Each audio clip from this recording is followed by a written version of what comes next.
Okay, good morning. With the Yom Tovim over, we can continue what we started prior to Sukkot with the Otzros Chaim of Rav Chaim Vital, with the commentary of the Biyam Darkecha. And we had been discussing about the Ein Sof, which usually is translated in English as the infinite. And in a footnote, he explains as follows. Od yesh losim leiv. We should also focus on the following: that when we use the words Ein Sof or Ein Gvul, that it's lacking any boundary, we are not referring to a place or a space. Don't understand that the terms Ein Sof is referring to quantity or area, that there's an infinite quantity or an infinite area, because the entire concepts of area and place don't exist in the context of the Ein Sof. It is beyond, devoid of these concepts completely, because those are concepts that exist in our finite world.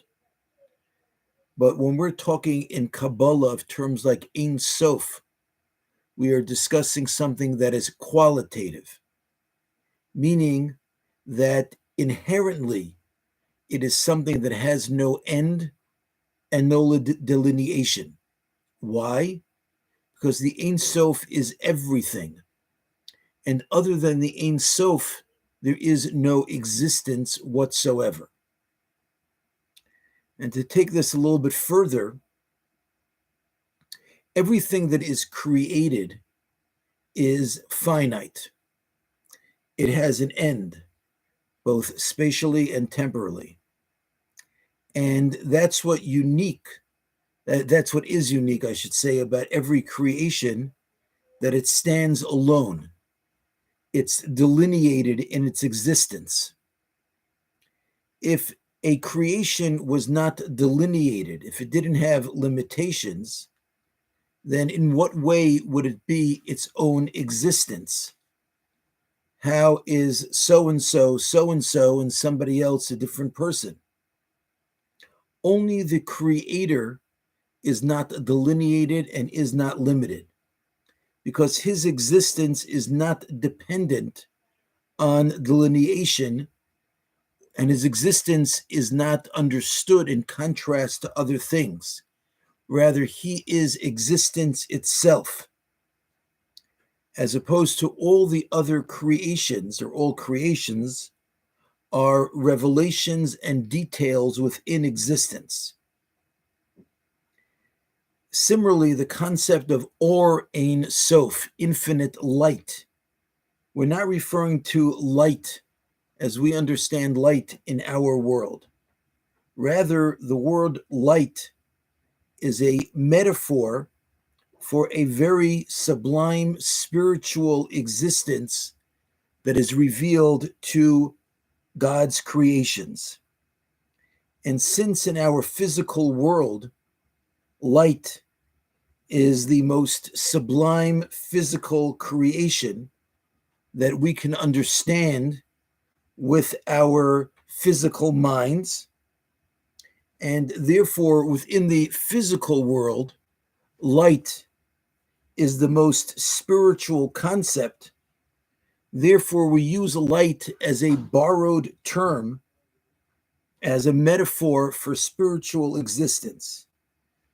That is, that since we know that there is a hidden spiritual existence of infinite light, and it is an existence which we lack the ability to grab, and on the other hand, somehow we have to be able to define it, because if we can't give it some sort of definition, then we'll lack the ability to contemplate it or to feel at all its existence.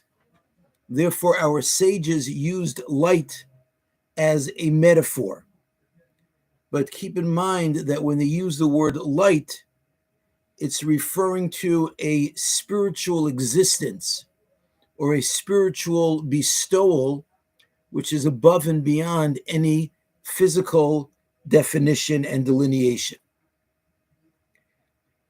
And then he concludes this piece by saying, why do we call it Or Ein Sof, which literally means the light that has no end? Why don't we call it the light that has no beginning?